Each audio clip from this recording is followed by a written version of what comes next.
Nosotros tenemos la verdad. Estamos en el camino de la verdad. Aleyas, hadices, la revelación, seguimos todo. Que nadie busque nada más. No existe contradicción entre nosotros. No hay falsedad ni engaño. Porque en la verdad nunca hay contradicción. No hay contradicción en la revelación. Eso es porque Allah entonces la habría anulado. Anula un juicio y después, al completar la revelación, todo cae en su lugar. Ha dicho, yo he completado su religión. Ya no hablamos de eso. Ya terminó el tiempo de la revelación. Cambió la dirección del rezo. Cambiaron algunos juicios. Algunas prohibiciones fueron anuladas. Otras libertades se prohibieron. Allá hizo esto de acuerdo a su sabiduría. Nosotros no decimos nada a todo esto. Nuestra religión ha sido completada. ¿Qué esperas que cambie después de todo esto?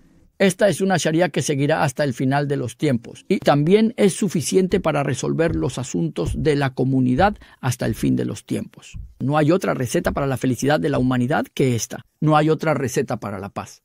Esto es para toda la humanidad.